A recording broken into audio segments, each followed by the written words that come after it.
My mother didn't just yell at me, she delivered a verdict. You have 48 hours to get your stuff out. That house is your sister's now. No warning, no explanation, just a sentence sharp enough to split the air. I remember staring at her, waiting for a punchline that never came. I didn't argue. I didn't cry. I simply went quiet, the kind of quiet that makes people uneasy, because they don't know what's coming next. And 2 days later, when my sister walked through that same doorway, she realized silence can be far more dangerous than rage. I grew up in that house, every creak of the floor, every fading photograph on the walls, every chipped corner of the banister carried a piece of my childhood. To most people, it looked like a normal family home. To me, it was a maze built out of expectations. If you walked in on any given morning, you'd hear the hum of the old coffee maker my dad refused to replace and smell the lavender cleaner Mom used on every surface, as if she could scrub chaos into obedience. I was the oldest, which in my family didn't mean leader. It meant default problem solver. Since I was 16, every document, every fine, every confusing letter in the mail somehow ended up on my desk. Mom called it being responsible. Dad called it having a good head. What they really meant was, we don't want to deal with this, give it to Megan. And because I wanted to belong, I kept doing it. Then there was Chloe. My sister floated through life the way glitter floats in the air. Bright, pretty, and impossible not to notice. Mom adored her. Dad bragged about her wellness brand to anyone who'd listen, even though Chloe lived on borrowed money and borrowed optimism. If I ever pointed out the imbalance Mom gave me, that looked the one that said I was jealous for wanting fairness. The house reflected that same unspoken hierarchy. Chloe's room was twice the size of mine, painted in soft cream, with curtains she picked out on a shopping trip Mom took her on. My room still had the same faded blue paint from middle school. I didn't complain. I learned early that complaining didn't change anything. It only made Mom sigh dramatically and ask why I couldn't just be happy for my sister. Still, the house was the closest thing I had to stability. I came home to it after long days at the office, hung my jacket on the same hook I had used since high school, and let the quiet settle around me like a blanket. It wasn't perfect, but it was mine in the way memories make something yours. So when Mom shouted that the house belonged to Chloe, it wasn't just property she was handing away. It was my entire history tossed to the side as casually as if she were rearranging furniture. But the truth is, I should have seen it coming. The comments, the decisions made without me. The way Chloe spoke about future plans like she already owned the place. Looking back, the signs weren't subtle. They were flashing. I just didn't realize how close they were to becoming reality until the morning everything snapped. The shift didn't happen overnight. It arrived in pieces, small, forgettable on their own, but unmistakable when put together. Mom started referring to the house as our future investment. Dad talked about streamlining responsibilities, which somehow always meant giving more to me and less to Chloe. And Chloe, with her endless vision boards and sunlit selfies, began filming in rooms she never used before, casually telling her followers, "One day this entire space will be transformed. One day." She said it like a promise or a claim. At first, I brushed it off. Chloe always exaggerated. But then I noticed the documents left on the dining table papers about property taxes, home valuation notes, scribbled in Mom's handwriting, a list of renovation ideas with Chloe's signature loops on the margins. When I walked in one night after work, all three of them fell silent in a way that wasn't casual. Mom folded the papers too quickly. Dad cleared his throat. Chloe flashed a smile too bright to be real. "We were just discussing possibilities," Mom said. "Possibilities for what I asked." She waved a hand, dismissive. "Grown-up things. Don't worry about it." That was her favorite way to minimize me, turn adulthood into a club I apparently wasn't allowed into, despite being the one who handled every legal and financial mess the family ever created. The tension seeped into the walls. Chloe began suggesting updates she wanted to make. Mom started rearranging furniture without asking. One afternoon, I came home to find Chloe filming yet another wellness video in the living room, claiming she had big plans for the property. When I confronted her afterward, she shrugged. "Relax, Meg. You get so attached to things. This house has potential. It's Mom and Dad's house, I corrected. Chloe smiled. Is it? The way she said it made my stomach tighten. But the turning point came on a morning so ordinary it made the impact worse. I was leaving for work when I found an envelope slipped under my bedroom door. Inside was a printed schedule, Chloe's schedule for hosting clients' filming sessions and energy retreats, all in our house, all without asking me. At the bottom in Mom's handwriting were the words, "We'll adjust your room soon, adjust," as if my space were a piece on a chessboard they could shove aside. That night I confronted Mom. Why is Chloe planning events here? Why is she talking like she owns the place? Mom didn't look up from her cup of tea. She needs space for her business. She contributes to the family in her own way. And I don't. She finally met my eyes. You're stable. You don't need as much. There it was, the sentence that sliced through years of buried resentment. In their minds, my reliability made me expendable. That was the moment everything snapped. The moment I realized this wasn't miscommunication or favoritism. It was a plan, and I wasn't part of it.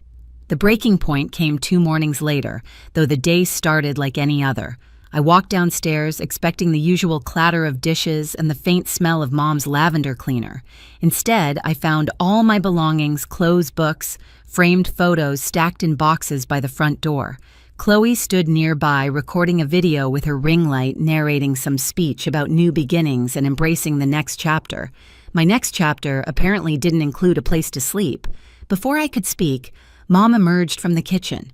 She didn't look startled or guilty. She looked prepared, as if she had rehearsed what came next. "You have 48 hours to get your stuff out," she said. "That house is your sister's now." It should have shattered me, but instead, something inside me went quiet, so quiet, it scared even me. I didn't shout. I didn't defend myself. I didn't remind her of the years I spent fixing their taxes, drafting their agreements, sorting every bill. I simply stared at the boxes, then at Chloe's satisfied smile, and felt something click into place. I didn't argue. I just stayed silent and prepared. I went upstairs, closed my door, and let the silence wrap around me like armor. If they wanted me gone so badly, fine. But I wasn't going to walk away without understanding what they had done. I opened my laptop and pulled up the property records I had helped Dad sort through months earlier. Back then, he claimed he needed help organizing. Now the pieces connected too neatly.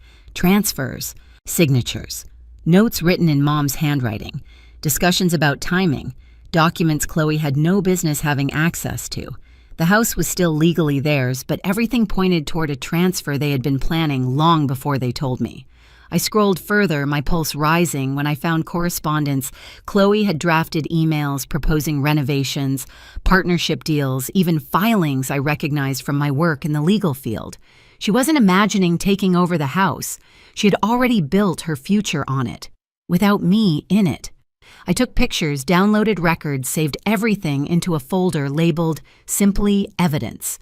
There was nothing illegal yet, but there were cracks enough for leverage, enough to expose what they were doing if they pushed any further. For the first time, I didn't feel powerless. That evening, Mom knocked on my door. "You're being dramatic," she said. "This is what's best for the family." Family. The word tasted bitter. I didn't open the door. I didn't answer. Silence, I realized, could be louder than rage. And if Chloe truly wanted the house, she was going to discover something very important. Ownership, real ownership, comes with consequences she wasn't ready for. 2 days later, the house felt unfamiliar, as if every wall, every floorboard had learned to breathe without me. My boxes were gone from the hallway. Mom had moved them to the garage, neatly stacked like trash, waiting for pickup. Chloe's car was nowhere in sight, which meant she was out filming or aligning her energy somewhere in the city. Dad pretended to be busy in the backyard trimming hedges that didn't need trimming. The whole place felt staged, like they were preparing for a show where I wasn't part of the cast. But I wasn't preparing to leave. I was preparing to end the performance altogether. That afternoon, I received the confirmation email I'd been waiting for. It wasn't dramatic, just a short message verifying the legal consultation I'd requested and a summary of the rights I had regarding the home. The wording was clinical, almost cold, but to me it read like oxygen.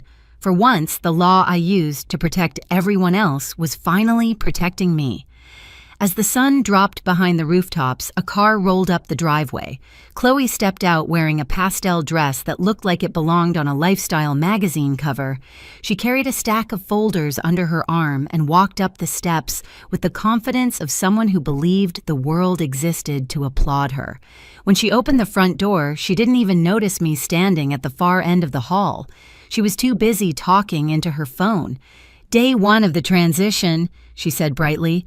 "This place is going to be incredible once the new flooring comes in, and wait till you see the meditation loft." She stopped mid-sentence when her eyes met mine. "Oh," she said, lowering her phone. "You're still here, in my childhood home, in the place I kept running while she floated around like it owed her something." I didn't respond. She rolled her eyes a little. "Look, Meg, I know this is hard for you, but Mom and Dad are right. I have plans. Real plans. This house has potential that your life just doesn't require. You don't need it." "I do." The cruelty wasn't in what she said. It was in how casually she said it, as if she were commenting on the weather. "You think this house is yours?" I said quietly. She lifted her chin. "It is." Mom said, I repeated, cutting her off. "Not the law." Before she could answer, the front door opened again. Mom walked in carrying a bag of groceries, followed by Dad, both of them wearing expressions that made my skin crawl, anticipation mixed with self-righteousness. Chloe straightened like backup had arrived. "Mom," she said, "can you please explain to Megan that this—" But Mom wasn't listening to her. Her attention was fixed on me. "Why are you still here?" she asked flatly.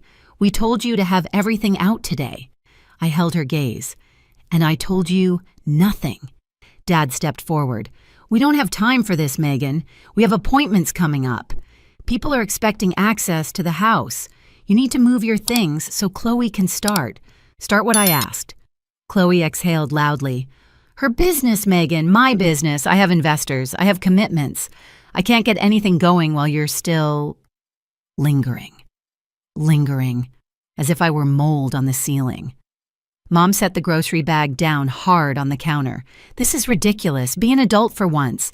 Just pack your things and leave peacefully." Peacefully. Amazing how the same people who caused chaos could demand peace when it served them. I didn't raise my voice. I didn't let my face change. I simply reached into my bag and pulled out a folder, thin, precise, organized. "Before I go anywhere, I said you should all see something." Chloe crossed her arms. "Oh God, are you really doing this?" "What, Megan? What could you possibly show us that matters?" I opened the folder. Inside were printed records, property notes, communication logs, emails Chloe had drafted Mom's handwritten plans for redistributing space, and a letter verifying that no legal transfer of ownership had occurred and that any attempt to forcibly remove a resident without proper notice or cause was unlawful. The room shifted. Chloe's confidence flickered. Mom's hand tightened on the counter. Dad stopped pretending to be unimpressed. "This," I said calmly, "is everything you've been planning without me. All the documents you left lying around or tried to shuffle past me. All the evidence that you were preparing to push me out long before you had the nerve to say it." Mom's face hardened. "You don't understand what we're doing. Chloe needs, I repeated softly. "That's always the phrase, isn't it?" Dad stepped in. "You're twisting things. We're not villains. We're trying to build a legacy." "By kicking out your own daughter?" I asked. Silence. Chloe swallowed. "It's not personal, Meg. You just don't fit the vision." Vision. That word landed sharper than any insult. I placed the final sheet on the counter. "This is a formal notice stating that I am a legal resident of this home and cannot be removed on your whim. Any attempt to do so without proper legal procedure could constitute harassment and unlawful eviction." Dad scoffed. "That's dramatic." "No," I said, "that's the law you've depended on me to understand for 12 years. The law you assumed I wouldn't use for myself." Chloe looked pale now. "So, what, you're staying forever?" "No," I said. "I'm leaving." "But not on your timeline." Mom's voice cracked. "You can't do this. People are coming tomorrow. We promised." "That's not my problem," I said. For the first time, Chloe looked genuinely unsettled. Her voice dropped. "Meg, You're gonna ruin everything." I stepped closer, not threatening, just final. "I didn't ruin anything. I just stopped you from ruining me." The silence that followed wasn't like before. It wasn't the silence of resignation. It was the silence of a power shift so clean, so undeniable, that they didn't know how to breathe through it. And then came the knock. 3 firm taps. Dad opened the door expecting a delivery or a neighbor. Instead, a woman in a navy blazer stepped inside holding a small folder of her own. She introduced herself professionally, calmly, and handed my parents a packet containing an official notice regarding property disputes, documentation inquiries, and pending evaluations that required all renovations, business preparations, and occupancy changes to be halted until reviewed. Chloe's mouth fell open. "What does this mean?" "It means," the woman said politely, "nothing in this home can proceed until certain matters are clarified. No new occupants, no business activity, no restructuring of rooms. Everything is frozen." Mom looked at me as if seeing me for the first time. "What did you do?" she whispered. "Prepared," I said. "Just like I told you." Chloe's voice wavered. "But people are coming tomorrow. What am I supposed to tell them?" I met her eyes. "Tell them the truth." And that was when Chloe wished she had never stepped inside the house with such certainty, because for the first time she understood that her confidence wasn't protection. It was a costume. And now she was standing there without it. Mom sank into a chair. Dad rubbed his forehead, muttering about consequences. Chloe stared at the papers like they were written in a language she'd never learned. Our house felt different again.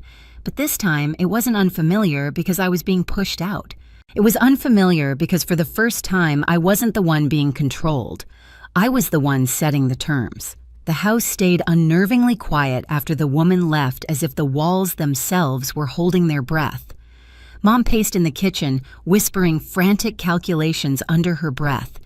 Dad retreated to the backyard, pretending to rake leaves that didn't exist. Chloe shut herself in her old bedroom and called anyone who would listen, trying to spin a story that no longer had an audience.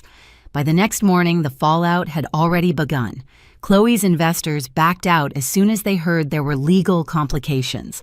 The renovations she bragged about online were suddenly impossible. Her followers noticed the shift in her tone, the hesitation in her posts, and within hours the comments turned sharp. She had built her brand on confidence and clarity. Now she couldn't promise either. Mom avoided me completely, moving through the house like a ghost. Dad tried to negotiate, asking if there was some way to smooth things over, but for once, I didn't offer solutions. That wasn't my role anymore. 2 days later, I packed my things, not because they'd forced me out, but because I finally chose to leave. I signed a lease on a small apartment across the city, a place with clean walls and no history clinging to the corners. As I set my last box down, a strange, peaceful quiet settled over me. For the first time in years, I wasn't fixing anything. I wasn't bracing for the next demand. I was simply free. I still think about that house sometimes, the chipped banister, the sunlit hallway, the version of me who tried so hard to earn a place there. But walking away didn't break me. It finally made room for the life I was supposed to build. Justice didn't come from shouting or revenge. It came from choosing myself, setting boundaries, and letting the truth speak louder than loyalty ever did. And if any part of my story feels familiar to you, you're not alone. Share your experience in the comments and hit subscribe so you don't miss the next story.